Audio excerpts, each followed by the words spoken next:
कभी ऐसे लगता है कि हमारे लोग कभी थके हुए हैं। है ना, मैं कल रात में इस तरह का जो ग्रेजुएशन का प्रोग्राम में देख रहा था, 1:30 बजे रात से 4 बजे तक, तो बड़ा है ना, ये बड़ा ही उत्साह वाला एक समय होता है कि जब आप कोई काम करते हैं और जब आपको उस काम का कोई प्रतिफल मिलता है, हाँ, तो बड़ा खुशी होता है।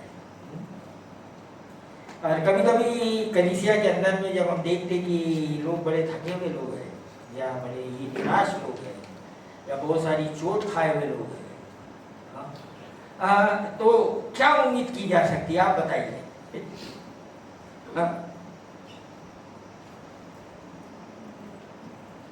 क्या उम्मीद की जा सकती है ना, क्योंकि है ना, सबके जीवन में बहुत से बार ऐसी ऐसी बात आती है, बहुत सारी चोट भी आती है, हाँ, और बहुत सारी चीज है ना, जीवन में चलते रहेगा। लेकिन हम जब है ना प्रभु की आराधना के अंदर आते हैं, तो ये सब सारी चीज़ों को कमरे के बाहर और प्रभु की उपस्थिति में आने का कारण ही ये होता है कि हम है ना प्रभु को पूरी तरीके से जो भी करते हैं वो पूरी तरीके से करें। है ना, प्रभु एक चीज़ को नहीं चाहता है, वो है जिसको बोलते हैं हाफ हार्टेडली करना, अधूरे मन से करना। है ना, प्रभु हमेशा है ना, हम देख रहे हैं कि हम है ना 2-3 हफ्ते से जो पवित्र आत्मा जो है या जो प्रभु है, वो एक हमारा सहायक है, एक हमारा काउंसलर है ना। क्यों क्यों हमको जरूरत है, अगर हम ही है ना ये बार बार मैं ये बात को है ना 3 हफ्ते दोहरा रहा हूँ, अगर हमको ही सब मालूम होता तो हमको सहायक की जरूरत नहीं है ना। और कई बार ऐसे भी समझ में आता है कि बहुत से लोग अभी तक यीशु मसीह को अपना पर्सनल गॉड करके नहीं मानते, उनके जीवन में और भी बहुत सारी मूर्तियां बनी हुई है ना। ये खतरा की घंटी बजती है कभी कभी कलीसिया के अंदर कि कुछ तो भी प्रभु को छोड़ के कुछ और ही बात के ऊपर है ना कहीं और ध्यान है, और उन बातों को हम अप्रूवल भी चाहते हैं। बड़ा है ना, बड़ा खतरनाक बात है। बहुत ही चर्च को इन बातों से बहुत ज्यादा खतरा है ना। कभी कभी ऐसे लगता है कि लोगों को कुछ दिन की छुट्टी दे दिया जाए, लेकिन एक चीज मैं बताना चाहता, शैतान छुट्टी नहीं लेता। आप जिस दिन छुट्टी लिए ना प्रभु से, शैतान छुट्टी पे नहीं रहता, तो सोच लो।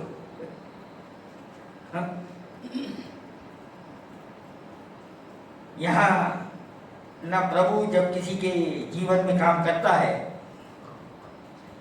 तो उससे बहुत सारी चीजों का डिमांड करता है। ये नहीं है आप जिस तरीके से शायद है ना लोग अगर जिस तरीके से सोचते हैं कि हम प्रभु में आ गए तो है ना सिर्फ प्रभु ही कुछ करते रहेगा, हमने कुछ नहीं करना है ना। फेलोशिप या फ्रेंडशिप किसको बोलते हैं? ये एक तरफा नहीं होती है कभी। प्रेम किसको बोलते हैं? ये एक तरफा नहीं होता है। लेकिन पता नहीं हमारे मसीह लोगों के दिमाग में क्या क्या, क्या कौन सा है ना भूत बैठा है सही में है ना, या कौन सा दुष्टात्मा बैठा हुआ है कि ये बात समझ में नहीं आ रही। बड़ा अरे हम छुटकारे की बात करते हैं, हम है ना आजाद होना चाहते हैं, लेकिन अपने तरीके अपने टर्म्स एंड कंडीशन के ऊपर, परमेश्वर के नहीं। तो ऐसा क्या ये यही के लोगों के साथ हो रहा है? नहीं, ये शुरू से हो रहा है। ये बातें जो है ये शुरू से ही ऐसी चल रही है। लोग सोचते हैं कि हम बहुत कुछ जानते हैं, या हमारा संबंध जो है वो परमेश्वर के साथ में बहुत अच्छा है, लेकिन जब उनके अंदर में पवित्र आत्मा के द्वारा जब देखो, या पवित्र आत्मा जब उनके जीवन को रिवील करता है, तो उसमें नजर आता है यार इनके अंदर में कुछ नहीं है, खोखले है ये, है ना, सिर्फ बातें ही बातें हैं, खोखलापन है। और है ना, इनके अंदर में कोई ठोस बात नहीं है। जो ये बात है वो कुछ समय में खत्म हो जाने वाली है, वो रह नहीं जाएगी, है ना। तो मसीह जीवन जो है उसका जो बुनियाद है वो यीशु मसीह है। और उस बुनियाद के जगह अगर तुम कोई और भी नींव रख रहे हैं तो गलत शिक्षा है, या गलत धारणा है, या गलत विचार है, और उसी को कहते हैं कल्ट, मतलब कि झूठी शिक्षा वाले। उनको कहते हैं झूठी शिक्षा वाले, है ना। इसीलिए हमको पवित्र आत्मा दिया। यीशु मसीह जब तक के अपने लोगों के साथ में था, अपने चेलों के साथ में था, तो यीशु मसीह खुद बात करता था, है ना। और अगर पुराने नियम में अगर आप जाके देखेंगे तो परमेश्वर लोगों के साथ में खुद यहोवा परमेश्वर बात करता था। और जब यीशु मसीह गया तो उसने बोला मैं तुमको अकेला नहीं छोड़ूंगा, या अनाथ नहीं छोड़ूंगा, मैं तुम्हारे लिए सहायक भेजूंगा। ये सहायक क्या करेंगे? क्या करने के लिए सहायक दिया गया? तो उसको बैठा के रखने के लिए कि तू बैठे रहे, मैं जानता हूँ तेरे से अच्छा मैंने क्या करना है, इसीलिए दिया गया है, इसीलिए नहीं दिया गया है। क्या इसलिए दिया गया है? उसकी मदद लेने के लिए, है? वो जो बोलता है वो करने के लिए। और अगर हम नहीं करते हैं तो हम बलवा करने वाले लोग हैं। बलवा करने वाले किसको बोलते हैं?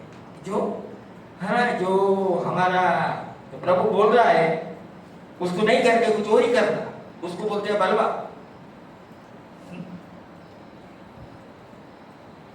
इस्राएली लोग पूरे जीवन भर यही करते आए। जैसे जैसे मसीहत और जैसे जैसे टाइम पास होते जा रहा है और टाइम जाते जा रहा है और अंत के दिन आ रहे हैं, है ना, ये चीज़ हम देख रहे हैं कि बहुत बढ़ रही है ना। लोगों को, है ना, परमेश्वर की उपस्थिति का कोई एहसास नहीं हो रहा है। They are not sensitive with the presence of God. कोई एहसास नहीं है। हाँ, क्यों? क्योंकि वो उसकी आवाज़ नहीं सुन रहे, आवाज नहीं सुन रहे, है ना। पवित्र आत्मा चाहता है हमारी मदद करे, हमारी सहायता करे, लेकिन हम नहीं चाहते। अगर नहीं चाहते तो अगर हम प्रभु से नहीं चाहेंगे तो प्रभु की मदद नहीं करेंगे। मालूम आपको, हम अगर नहीं चाहेंगे, प्रभु के पास में नहीं जाएंगे और नहीं मांगेंगे तो प्रभु की मदद नहीं करेंगे। तो ये पवित्र आत्मा जो है ये हमको दिया गया, और परमेश्वर ने जिनको भी चुना है या जिनको भी इस्तेमाल किया है उनके जीवन में परमेश्वर ने बोला, है ना। आइए आज हम वचन में से देखेंगे, है ना, उत्पत्ति उसका 17 अध्याय। हम हमेशा अब्राहम के बारे में बात करते हैं।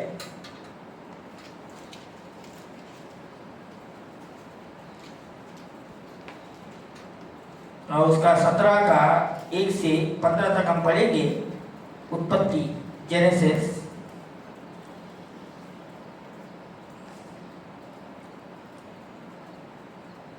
जब अब्राहम 99 वर्ष का हो गया तब यहोवा ने उसको दर्शन देके कहा, मैं सर्वशक्तिमान ईश्वर हूँ, मेरी उपस्थिति में चल और सिद्ध होता जा। मैं तेरे साथ वाचा बांधूंगा और तेरे वंश को अत्यंत ही बढ़ाऊंगा।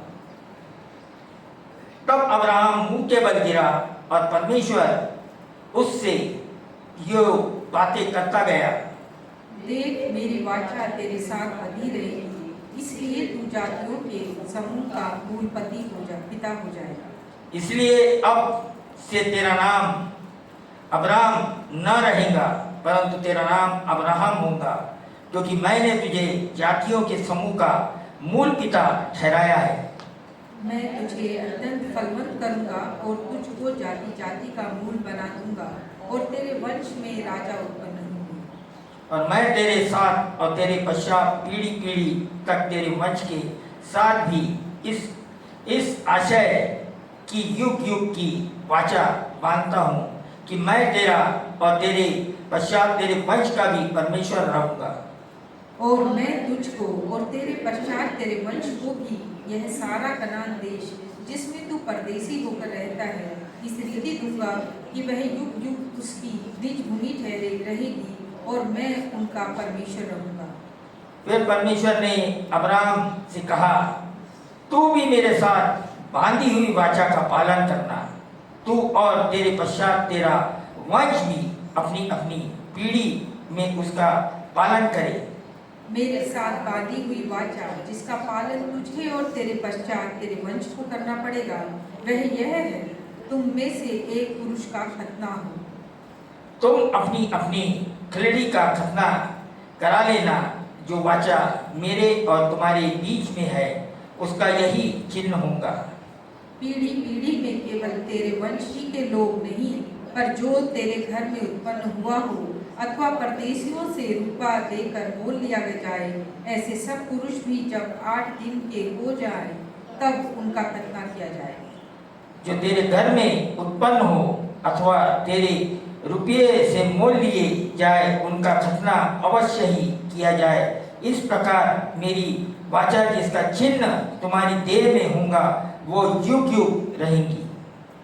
जो पुरुष खतना रहित रहे अर्थात जिसकी खलड़ी का खतना न हो, वह प्राणी अपने लोगों में से नष्ट किया जाए, क्योंकि उसने मेरे साथ बांधी हुई वाचा को तोड़ दिया। साथ में पढ़ेंगे 15।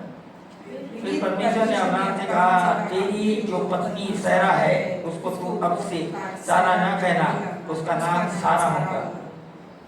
है ना, यहाँ परमेश्वर है ना ये एक देता है कि है ना परमेश्वर जो है वो अब्राहम के साथ क्या कर रहा है, वाचा बांध रहा है। वाचा का मतलब क्या होता है, एग्रीमेंट कर रहा है। हाँ, कोई भी दो व्यक्ति के बीच में जब कुछ होता है तो क्या क्या बांधी जाती है ना, जैसा किसी का शादी हो रहा है तो वो शादी के बीच में दोनों को वाचा बांधना पड़ता है।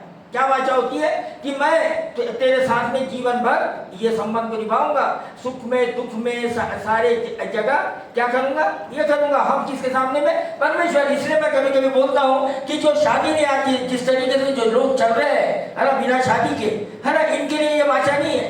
क्यों? ये परमेश्वर के विरोध में एग्रीमेंट है ना। आज दुनिया में बहुत कुछ ऐसा चल रहा है। कल मैं किसी से बात कर रहा था और कुछ ऐसे विषय निकले कि चर्च में बहुत सारे ऐसे ऐसे समस्या आते हैं। मैंने बोला भाई लड़का लड़की है और समस्या आ रही है, कोई लड़की आके बोल रही है कि मेरे को ये लड़के से प्यार है, तो एक्सेप्ट कर सकते, ग्रहण कर सकते। लेकिन एक लड़की आके बोल रही कि मेरे फीलिंग ये लड़की के प्रति है, फिर क्या करेंगे? ये दुनिया में हम जी रहे, हम ये दुनिया में जी रहे है ना। परमेश्वर इसीलिए मसीह के अंदर में परमेश्वर के साथ में जो अब्राहम है, अब्राहम को बोला जाता है ये हमारा विश्वास का पिता है। और उस विश्वास के पिता के साथ में परमेश्वर, पिता परमेश्वर वाचा बांध रहा है कि अगर भाई तेरे को मेरे साथ में और मेरे साथ चलना है तो एक एग्रीमेंट साइन करना पड़ेगा। और अगर एग्रीमेंट साइन नहीं करेगा तो तू मैं तेरा नहीं और तू मेरा नहीं, मालूम आपको। लेकिन मसीह लोगों के दिमाग में कुछ और ही बात भरी हुई है। ये फ्रीडम जो सोचते हैं वो एक्चुअली खतरा है और धोखा है। धोखा है, बड़ा भारी धोखा है। अपने तरीके से अपनी भाषा को तैयार कर लेती है ना। यहाँ अब्राहम को परमेश्वर ने बुलाया और उसके साथ में बहुत बड़ी वाचा बांधा और उसको बहुत सारे क्या किया, वायदे किया कि भाई अगर ये वाचा के अनुसार चलेगा तो तू सफल हो जाएगा। देखो ध्यान में रखो, क्या क्या बोल रहा है परमेश्वर कि तू इन वाचाओं के अनुसार चलेगा तो तू तेरे पर खानदान में राजा लोग और तेरे खानदान में सफलता। आज मसीह लोग बड़ा सिर उठा के बोलते हैं हम सिर है, पूछ नहीं है, लेकिन उस तरीके से जीते हैं क्या? है ना, सिर्फ बोलने से काम नहीं होता है, ऐसा लिखा है ना। यहाँ ये जो एग्रीमेंट है ना और ये जो वाचा है, इसको बड़े ध्यान से जाके पढ़ो बाद में, है ना। परमेश्वर क्योंकि इसके अंदर में है ना बहुत खतरनाक बात बोल रहा है, कुछ ऐसी बात बोल रहा है जो है ना यहाँ पर जो खतना की बात बोल रहा है, इसका खतना का मतलब है होलीनेस। मतलब कि तुम शरीर के अनुसार चलना अब बंद कर दो, शरीर के ऊपर भरोसा करना बंद कर दो। एक्चुअली इसका मतलब है अपने शरीर के ऊपर, अपने दिमाग के ऊपर और अपने हर काम के ऊपर भरोसा करना बंद कर दो।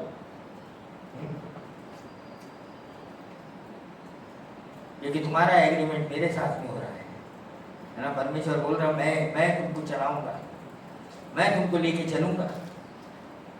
यहाँ पर आज जो दुनिया में हम घिरे है ना, यहाँ पर ऐसा पूरा परमेश्वर का जो है ना जो परमेश्वर ने जो बातें रखा है उसके विरोध में सबसे पहले तो चर्च ही जा रहा है, चर्च के लोग जा रहे हैं, है ना। यही समझाने के लिए ही हर हफ्ते हम जमा होते हैं, यही पूरा करने के लिए हम हर हफ्ते जमा होते हैं। हम ये नहीं कि आ जाओ भाई मिल लो, ये सोशल क्लब नहीं है।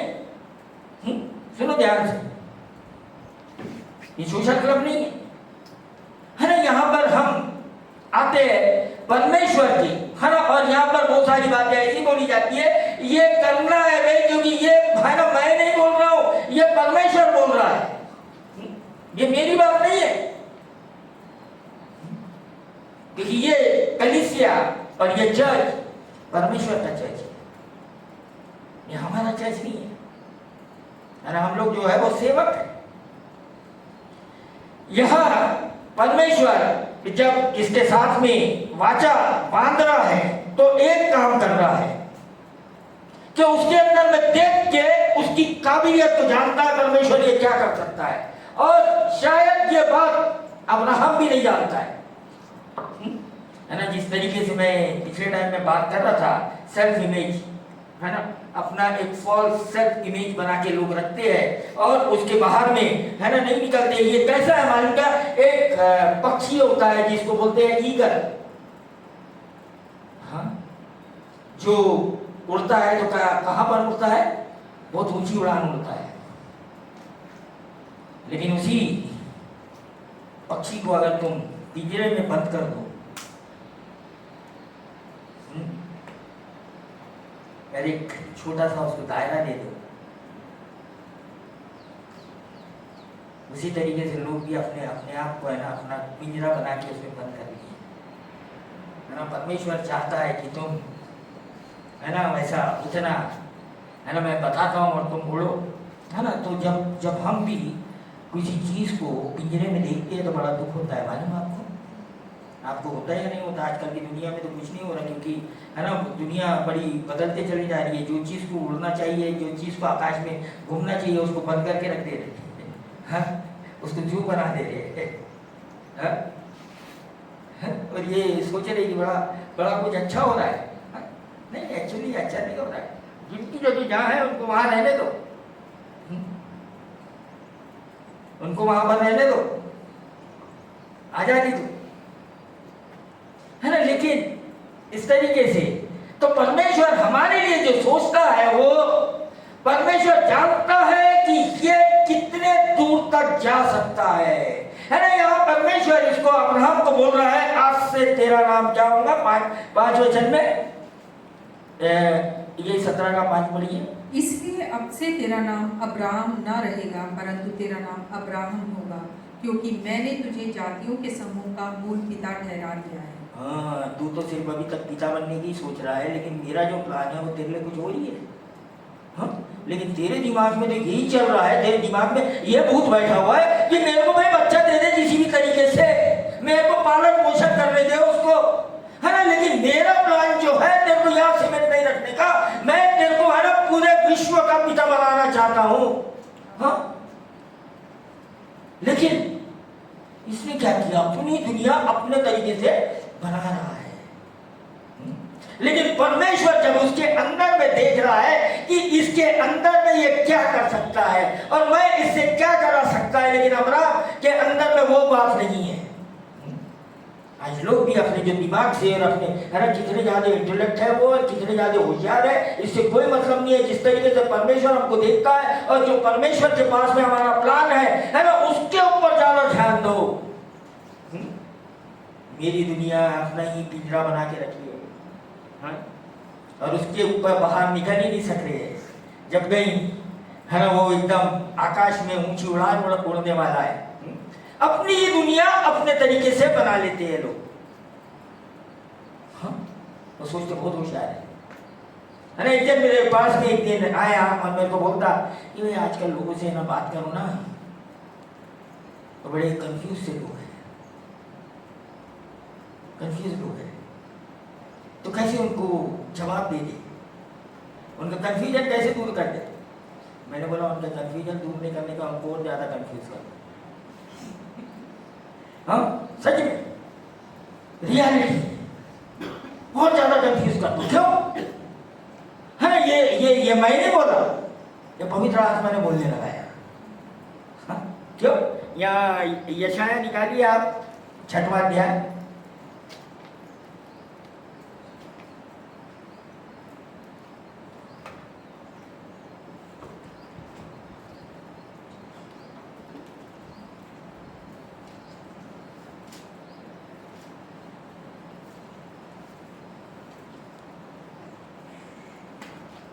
हाँ, 6 का 9 से पढ़िए। यशाया 6:9 से। उसने कहा, जा और इन लोगों से कह, सुनते ही रहो परंतु ना समझो, देखते ही रहो परंतु ना बूझो। तू इन लोगों के मन को मोटा और उनके कानों को भारी कर और उनकी आंखों को बंद कर, ऐसा ना हो कि वे आंखों से देखें और कानों से सुने और मन से बूझें और मन फिराएं और चंगे हो जाएं। तब मैंने पूछा, हे प्रभु कब तक? उसने कहा, जब तक नगर न उजड़े और उसमें कोई रह न जाए और घरों में कोई मनुष्य न रह जाए और देश उजड़ और सुनसान हो जाए और यहोवा मनुष्यों को उनसे दूर कर दे और देश के बहुत से स्थान निर्जन हो जाएं, चाहे उसके निवासियों का 10वां अंश भी रह जाए तो भी वह नष्ट किया जाएगा। परंतु जैसे छोटे या बड़े बांज वृक्ष को काट डालने पर भी उसका ठूंठ बना रहता है, वैसे ही पवित्र वंश उसका ठूंठ रहेगा। हाँ, ये जो लोग आज सोच रहे हैं ना परमेश्वर के वचन के बारे में, है ना, परमेश्वर ने हजारों साल पहले ये घोषणा कर दिया। बचने वाले बहुत कम है ना, इसलिए ये जो कंफ्यूज होते रहे ना, इनको कंफ्यूज करते चले जाओ। कौन बोला इनको जवाब दो? हाँ, कौन बोला इनको कंफ्यूज कर दो? है ना, क्योंकि परमेश्वर जानता है कि ये लोग बदलने वाले नहीं है। इनको तुम कितना भी कुछ भी बोलो, ये बदलने वाले नहीं है ना, क्योंकि एक कहावत बहुत है ना लागू होती है, कल नहीं आता। ये लोग क्या बोलते हैं, क्या कल देखेंगे, टुमारो नेवर कम्स, बाद में सोचेंगे। परमेश्वर का वचन आज के लिए है, अभी के लिए है, कल के लिए नहीं है ना। डिसीजन आज है, बाद में सोचेंगे, बाद में करेंगे। सुनते सुनते तो बाल पक गए हमारे हैं? और ये इसी में सोच रहे हैं कि भाई हम बड़े है ना समझदार लोग हैं। नहीं, परमेश्वर आज का परमेश्वर है, आज काम करता है, इसी वक्त काम करता है। बाद में देख लेंगे, ऐसे लोगों के ऊपर भरोसा मत करना। मैं आपको है ना ये सीख देता हूँ, जो बोलता ना बाद में कर लेंगे, बाद में देख लेंगे, उनके ऊपर भरोसा नहीं किया जा सकता है। उनमें गट्स ही नहीं है, उनके अंदर में गट्स ही नहीं है कुछ करने का। जब हम परमेश्वर के पास में आते हैं हम बड़े बड़े वायदे करते हैं, बाद में सब भूल जाते हैं, अपनी ही दुनिया बना लेते हैं, अपना ही तौर तरीका बना लेते हैं। और ये जो परमेश्वर है ना यहाँ अब्राहम को देख के उसको बोलता है कि तू है ना जातियों का मूल पिता कहलाएगा। लेकिन अब्राहम के अंदर में जो बात है वो क्या है ना, ये एक जो सही काउंसलर होता है वही ये बात बोल सकता है। यहाँ क्या कर रहा है परमेश्वर, अब्राहम के साथ में वाचा बांधा और अब्राहम को क्या कर रहा है, उसको सलाह दे रहा है, उसको काउंसलिंग कर रहा है और उसको बता रहा है माने मतलब तेरा जीवन क्या है, मतलब उसके पूरे लाइफ के बारे में उसको बता रहा है कि तेरा जीवन किस तरीके से है। और यहाँ पर जो अब्राहम का जो एज है वो कितना है, कितने साल का है वो कोई टीनेज नहीं है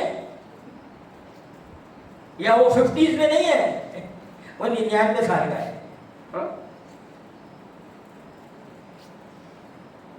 इस आदमी को पूरे दुनिया का अनुभव है, इसको पूरे दुनिया का क्या है, अनुभव है। लेकिन यहाँ परमेश्वर जो इसके साथ में जो कर रहा है वो क्या कर रहा है, इसको बता रहा है कि मैं तेरे को क्या करने वाला हूँ। सबसे पहले ये जो तेरा नाम है, अब्राहम का मतलब सिर्फ पिता, अब्राहम का मतलब मूल पिता, वो बनाने वाला। लेकिन तू ऐसी सोच को लेके बैठा हुआ है ना। तो ये परमेश्वर इसके जीवन में है ना इसको कर रहा है ना। तो जो सही सलाह देने वाले जो लोग होते हैं है ना, वो जब कुछ बोलते हैं हम उसको नहीं मानते हैं है ना, क्योंकि हम ज़्यादा दिमागदार लोग हैं, हम ज़्यादा हमारे समझ में आता है।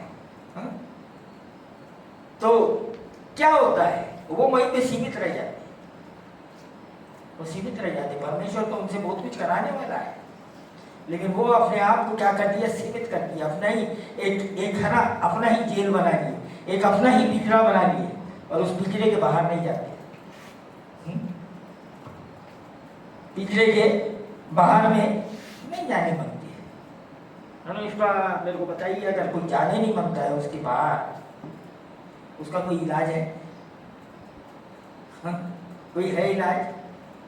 नहीं है, क्योंकि माइंडसेट बहुत तेज, हाँ माइंडसेट है, तोड़ना ही नहीं चाहते और उसके आगे कुछ करना ही नहीं चाहते।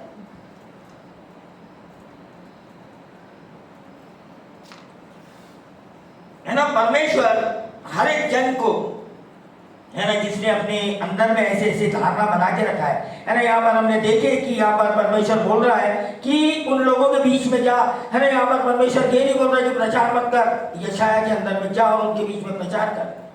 लेकिन परमेश्वर ये भी जानता है ये बदलने वाले लोग नहीं है ना। लेकिन मेरा काम क्या है, आपका काम क्या है, जो मसीह में है, जो यीशु मसीह के पीछे चलते, उनका काम क्या है? कभी कभी लोग बड़े चक्कर में रहते हैं, लोग तो कुछ हो नहीं रहा, क्यों क्यों क्यों चला रहे थे,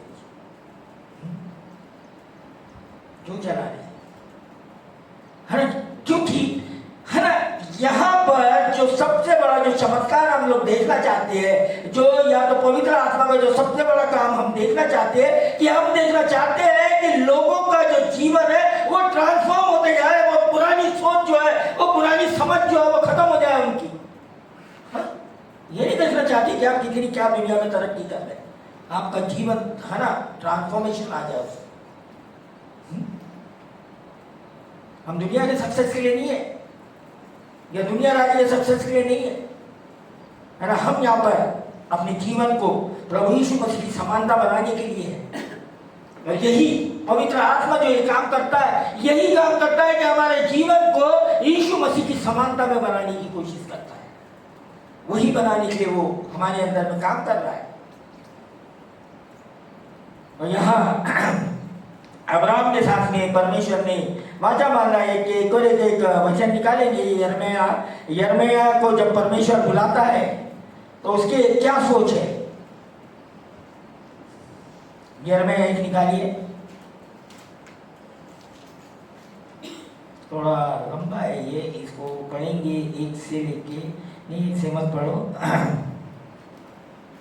4 से 19 पढ़ दो इसका। यिर्मयाह।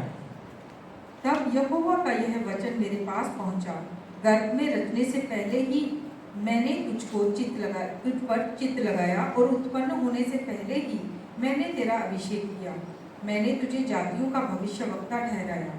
तब मैंने कहा, हाय प्रभु यहोवा, देख मैं तो बोलना भी नहीं जानता, क्योंकि मैं लड़का ही हूँ।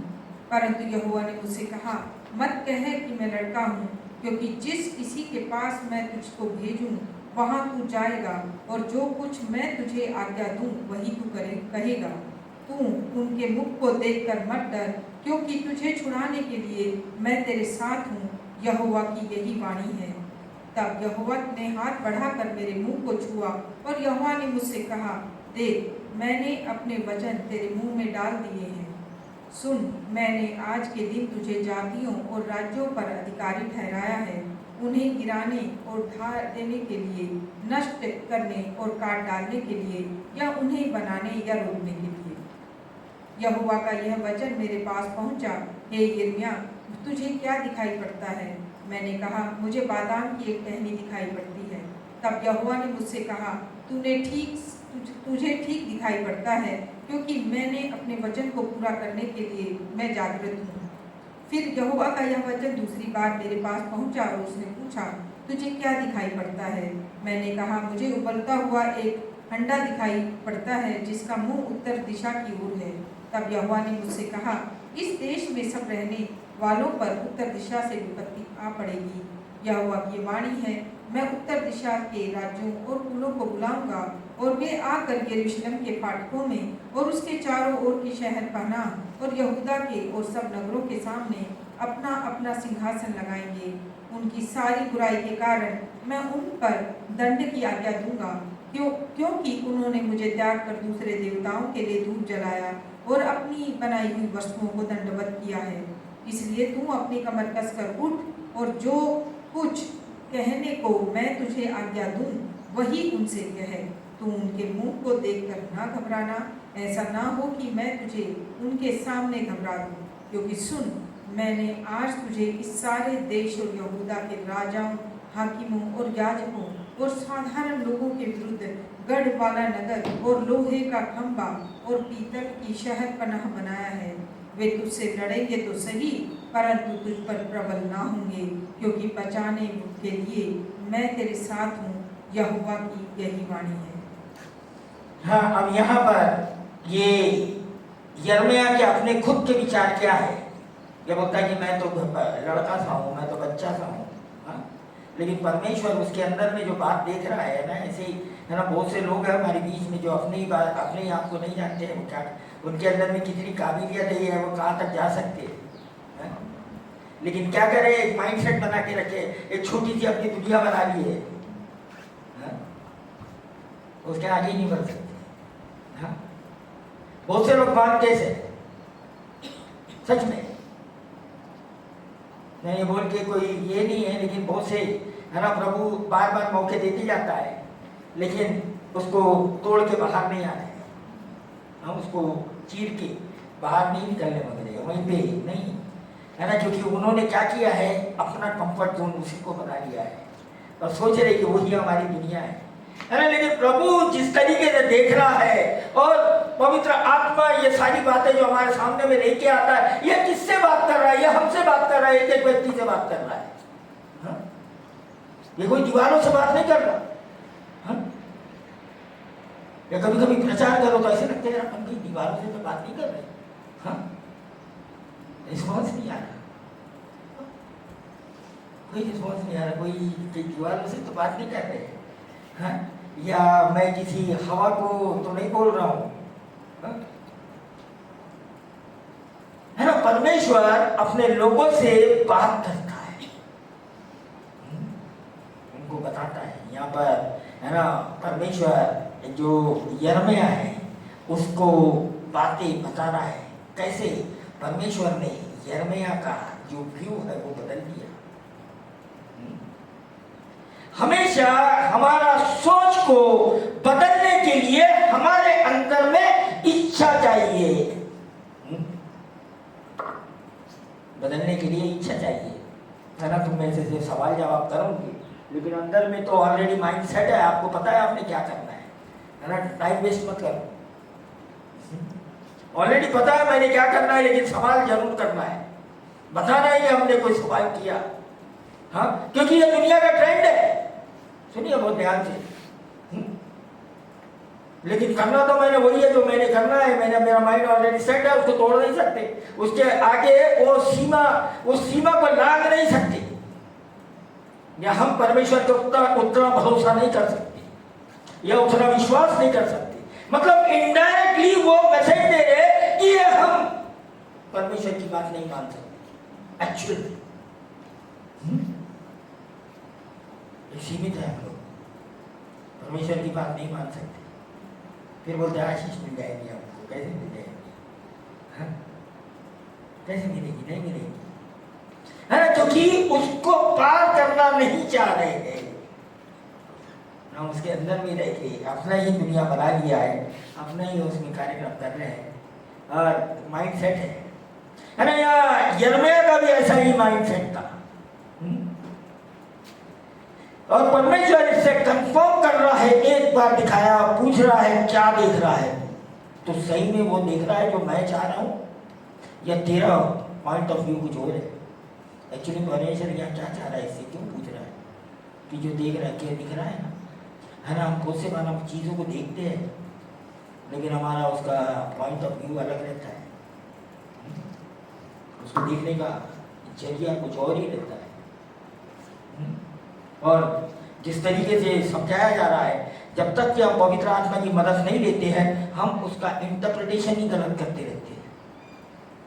कभी कभी बैठने वालों को और सुनने वालों को ऐसा लगता है ये मेरे बारे में नहीं, है ना। जिसके बारे में वो कमजोरी सोचते रहते ना, उसके बारे में है ना पॉइंट आउट जाता, शायद ये वचन इस व्यक्ति के लिए था। नहीं नहीं नहीं, ये वचन एक व्यक्ति के लिए है, सब व्यक्ति के लिए है, किसी एक के लिए नहीं। हाँ, यहाँ तक जो बोलने वाले के लिए भी है, हाँ, सबके लिए है। ये सिर्फ ये नहीं है कि ये इसके लिए है, ये सबके लिए। क्यों? प्रभु बोल रहा है ना। यहाँ यिर्मयाह जिस तरीके से ये बात कर रहा है ना, तो यहाँ पर परमेश्वर उसको यहाँ पर 17 वचन से बोलता, इसलिए तू अपनी कमर कसकर उठ और जो कुछ कहने को मैं तुझे आज्ञा दूं वही उनसे कह। तू उनके मुंह को देखकर न घबरा, ऐसा न हो कि मैं तुझे उनके सामने घबरा दूं। बहुत से बार कभी कभी हम इंसान के मुंह को देख के बात करते हैं। ये एक बहुत बड़ी, है ना, मनुष्य की बहुत भारी एक कमजोरी है। किसी का मुंह देख के बात मत कर, परमेश्वर का वचन जो बोल रहा है उसको बोलो। इसके लिए क्या चाहिए? ये बिना पवित्र आत्मा के नहीं हो सकता। क्यों? लोग सब कुछ देखते हुए भी उसको बाईपास कर देते हैं, क्यों कंफ्रंट नहीं करते? डर लगता है हम इसको खो देंगे, है ना। प्रभु के वचन के हिसाब से दो ही चीज होती है, या तो उसको खो दो या तो उसको पालो, बीच वाला कोई रास्ता नहीं है। अगर कोई वचन को सुन के पश्चाताप करके मुड़ के आ जाए तो वो क्या हो गया? वो बच गया। और जो पश्चाताप करके वैसे ही चल रहा है, मतलब वो गया। हाँ, थोड़े दिन के बाद में क्या होगा कि वो व्यक्ति धूम में चले जाएगा, अंधकार में चले जाएगा, और जो कुछ भी बोला जाएगा उसको कुछ भी समझ में नहीं आएगा। उसको बोलते हैं अब इनकी बुद्धि भ्रष्ट हो गई है। क्योंकि परमेश्वर हमको बात कर रहा है, हमसे बात कर रहा है, लेकिन हम क्या कर रहे हैं? उसको बड़े ही हल्के में ले रहे हैं। हाँ, या बड़ा ही उसको, है ना, साधारण तरीके से ले रहे हैं। और कुछ समय के बाद में हमारा वो आदत बन जाता है कि ये तो हमेशा सुनते रहते हैं हम लोग, हमारे पास्टर जी तो हमेशा ही बोलते रहते हैं, लेकिन हमने तो वही करना है जो हमने करना है, है ना। ऐसा एक, है ना, ये एटीट्यूड बनने के लिए कोई टाइम नहीं लगता। और हमेशा हमारा जीवन जो है वो बदलता नहीं है,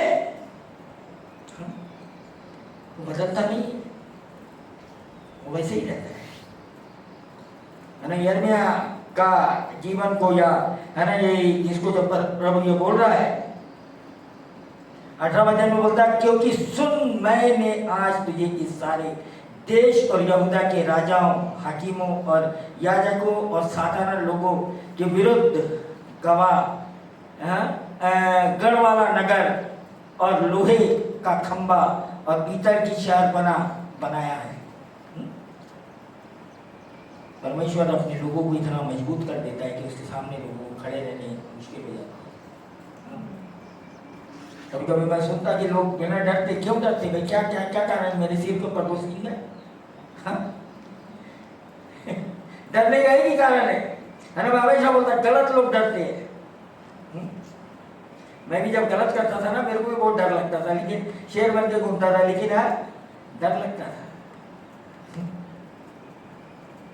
लेकिन जब तुम गलत नहीं करो तो तुमको डर किस बात का, है ना। हमेशा पाप जो है वो डराता है ना। और जो डबल स्टैंडर्ड से चलता है कि मुंह के ऊपर कुछ और पीछे कुछ और, ऐसे लोगों से सावधान रहो, बहुत सावधान रहो, है ना। मेरा आपकी दीदी सारा, उसको लोग क्यों पसंद नहीं करते हमारे, जो बोलती मुंह के ऊपर बोल देती, डरती बोलती नहीं।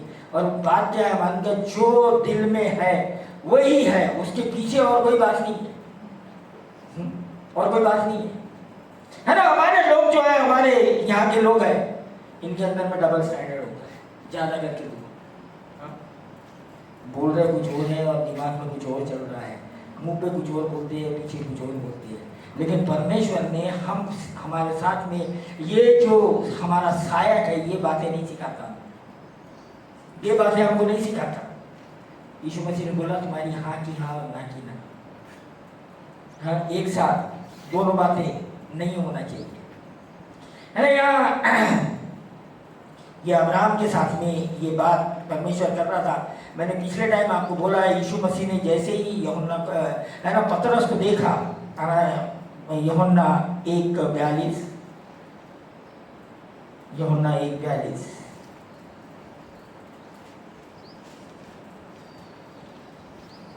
वह उसे यीशु के पास लाया। यीशु ने उस पर दृष्टि करके कहा, तू यूहन्ना का पुत्र शमौन है, तू कैफा अर्थात पतरस कहलाएगा।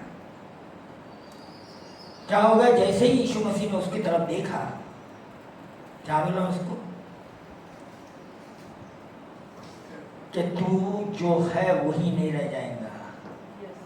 हाँ, तू अभी क्या है, हाँ, तू अभी क्या है,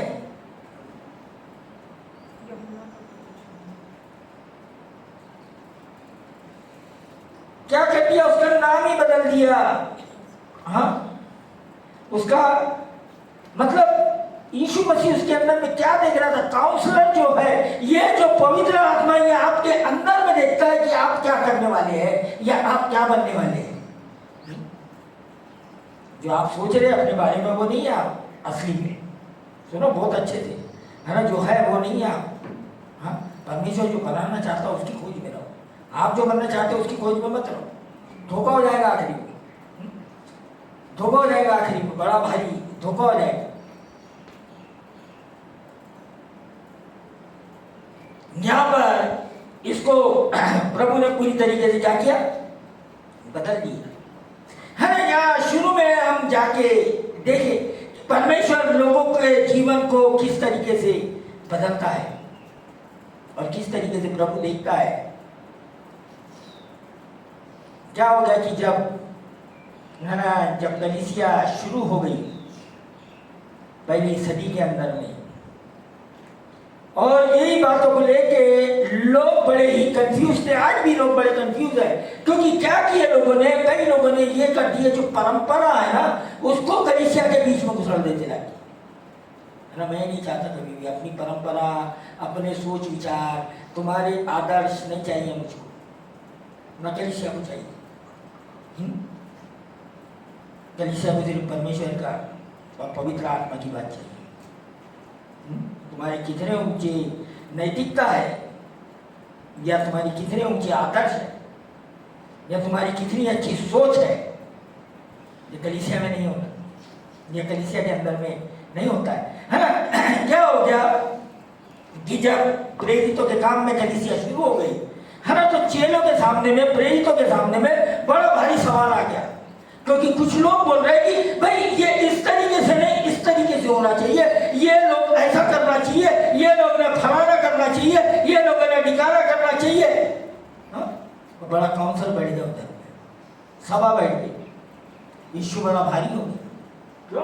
क्योंकि ये जो मूसा की व्यवस्था को लेके जिस तरीके से इनके अंदर में है ना, एक इन्होंने अपना माइंडसेट बना लिया था, जब यीशु मसीह आके उसको व्यवस्था को पूरी कर दिया तो इनसे ये बचाना बहुत मुश्किल हो गया। तो ये क्या कर रहे थे, अपने पुराने सोच विचार को लेके क्या कर रहे थे, कलीसिया के अंदर में डालने मांग रहे थे। हमारा कौन से बैकग्राउंड से आए, हम क्या बैकग्राउंड से आए, है ना, सबका अपना अपना बैकग्राउंड है, वही बैकग्राउंड के द्वारा ही हम चर्च के अंदर आके भी बात करते हैं। हमारे घर के अंदर जो बातें होती है वही चर्च के अंदर आके भी बात करते हैं।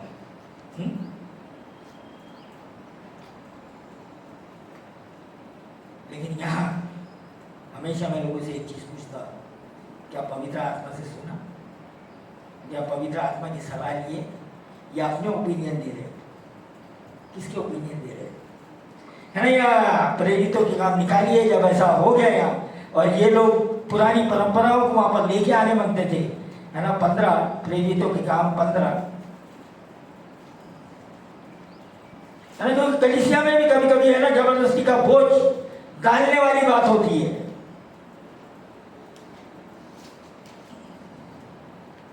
उन्नीस 20 पढ़िए उसका 15 का।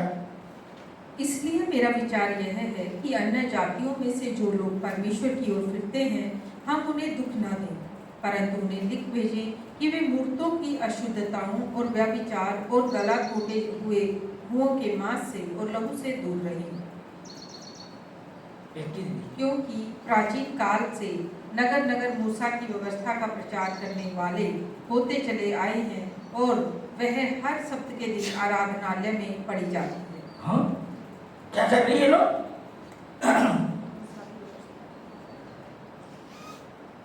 ये लोगों ने अपनी परंपरा, अपनी सोच, अपना तौर तरीका, अपने आदर्श क्या कर रहे हैं, लोगों के ऊपर थोपना चाह रहे हैं।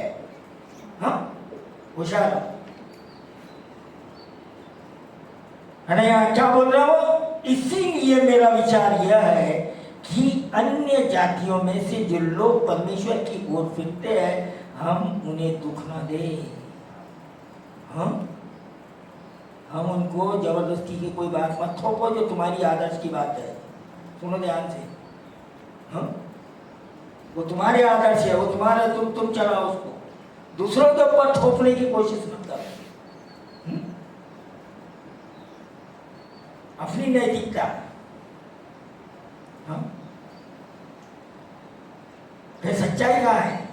हाँ, तो ये क्या कर रहे थे, ये जो पुराने लोग थे, वो लोग आके इस तरीके के चर्च के अंदर में, है ना, इस तरीके के हर एक चर्च के अंदर में कुछ कुछ है ना एलिमेंट्स होते हैं खतरनाक। हाँ, और इससे क्या होता है, डिवीजन होना शुरू होता है चर्च के अंदर, विचार अलग होने लगते हैं।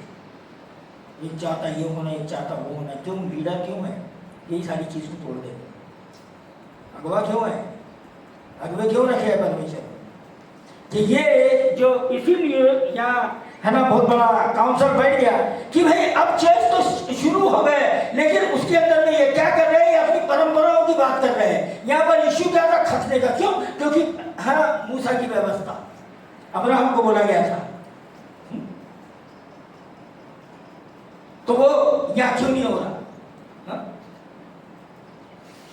चर्च के चलाने में ऐसे ऐसे कभी कभी नॉनसेंस क्वेश्चन आते हैं ना, जिसका चर्च से कोई लेना देना ही नहीं रहता, या प्रभु के काम से कोई लेना देना ही नहीं रहता। सच में, हाँ, सच में कोई लेना देना है ना। एक क्या करता शैतान, मान का कुछ ऐसे जगह बिजी करने मांगता है कि तुम इसी को उलझे रहो और इसी को सॉल्व करने में लगे रहो। हाँ, नहीं, अगर अगवा ऐसे उलझनों में फंस गया तो चर्च चलाना मुश्किल है। उसको क्लियर कर देना पड़ता है कि नहीं नहीं नहीं नहीं, ये बात नहीं है ना। तो यहाँ पर इनको जो चीज के लिए मना किया गया वो क्या है ना, जिन चीजों को नहीं करने के लिए मना किया गया, इन्होंने क्या बोला 20 वचन में पढ़ो। परंतु उन्हें लिख भेजे कि वे मूर्तों की अशुद्धताओं और व्यभिचार और गला घोंटे हुए के मांस से और लहू से दूर रहे। हाँ, क्योंकि ये प्रैक्टिस अन्य जातियों में बहुत जागी थी। हाँ, व्यभिचार ये तो आज आम बात है। और ये जो खाने पीने के बारे में बात कर रहा है, मूर्तों की अशुद्धता, और मूर्तों की अशुद्धता क्या है ना। जब हमको एक बार प्रभु ने हमारी आंखें खोल दिया है कि हम कभी कभी क्या करते हैं, खुद अपनी मूर्ति बन जाते हैं। ये जो मैं आदर्श की बात कर रहा हूँ, ये जो परंपरा की बात कर रहा हूँ, ये वही है, वो हमारी मूर्ति है ना। तो ये बोलता है इनसे बचा के रखो, है ना। यूहन्ना, पहला यूहन्ना उसका आखिरी वचन जो है 5 का जो आखिरी है, उसके अंदर में एक चीज से ये क्लोज करता है। यूहन्ना, पहला यूहन्ना, हे बालकों, अपने आप को मूर्तों से बचाए रखो।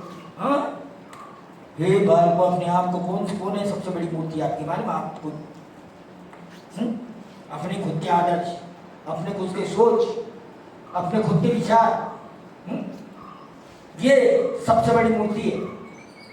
और ये पूरी तरीके से तोड़ना चाहता। पवित्र आत्मा जो है वो हमारा सहायक है। और ये जो बातें ये प्रेरितों के अंदर में जो पवित्र आत्मा यहाँ पर बोल रहा है, वो बोल रहे कि भाई ये लोगों को दुख मत दो। क्यों बोल रहा है ऐसा? है ना, जबरदस्ती की कोई चीज को लोगों के ऊपर थोपने की कोशिश मत करो, लोगों के ऊपर थोपने की कोशिश मत करो बेमतलब का।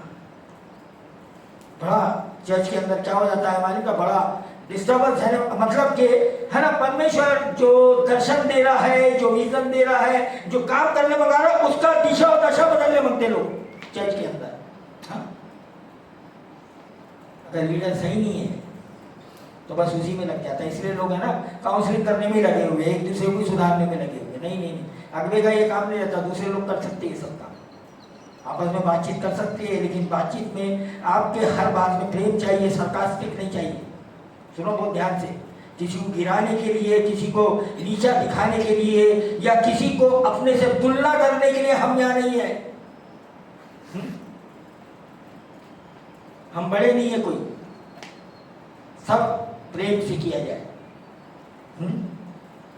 एक साथ मिलके। हम अपने आप को अलग करके नहीं कर सकते, एक साथ करके ही कर सकते। तो ये जो पवित्र आत्मा, ये जो हमारा सहायक है, ये हमारे बीच में यीशु मसीह का प्रेम को दिखाने के लिए। ये बाकी के जो बेकार की चीज है इसको हटा दो। इनको कलीसिया में से क्या करना पड़ता है? क्यों? यही बातें जो है, जिस तरीके से मैंने शुरू किया, यही बातें तुमको थका रही है बहुत जोर से, और तुम अपने ही आत्मा में या अपने शरीर में ऊर्जा नहीं पा रहे हो, क्योंकि आपका दिमाग कहीं और बिजी हो गया, परमेश्वर की बातों से हटके कहीं और ही बातों में, जिसका कोई है ना हमारे है ना जीवन से कोई मतलब ही नहीं है, उन बातों में फंस गया। और जब तक कि हम परमेश्वर की जो विचार है, जो उसकी बातें हैं, उसको अपने जीवन में लागू नहीं करते हैं, हमारे अंदर एक नई ऊर्जा नहीं आती, एक नई सोच नहीं आती है ना। तो आज परमेश्वर जब लोगों को बदलता है तो उसका पूरा चरित्र बदल देता है। वो जो जिस काम के लिए वो जो सोचता है उसको ही बदल देता है। तो आज अपने आप को, सबको ही अपने आप को प्रभु के सामने में लेके जाए, और प्रभु हमारे पुराने विचारों को, हमारी पूरी पुरानी परंपरा को, हमारे पुराने आदर्शों को, हमारे खुद के है ना जो बनाए हुए माइंडसेट को प्रभु आज तो हमारे बीच में से तोड़ दे, हमारे अंदर से तोड़ दे। एक नया मनुष्य बन के हम यहाँ से आज जाने मांगते हैं। एक तुझसे सलाह लेने वाले तेरी पवित्र आत्मा हमको दिया गया है कि हम उससे सलाह ले, और पवित्र आत्मा हमारी लगातार तेरे वचनों के द्वारा हमारी अगुवाई करता है, इसलिए हम तेरा धन्यवाद करते हैं। प्रभु जी, तू हमको बहुत ऊंचा उड़ाना चाहता है, लेकिन हम अपने लिए एक पिंजरा बना के रखे है और उससे बाहर निकलना नहीं चाहते हैं। प्रभु जी, आज उस पिंजरे को तोड़ दे पिता परमेश्वर, उसके अंदर से निकलने दे और आज़ादी को महसूस करने दे कि तो हमारा किस तरीके से आज़ाद परमेश्वर आज़ादी चाहता है कि हम स्वतंत्र होकर यीशु मसीह में स्वतंत्र होकर जीवन बिता सके। इसलिए तूने हमको छुटकारा किया है। प्रभु जी, हम इस कलीसिया को तेरे हाथ में सौंपते हैं।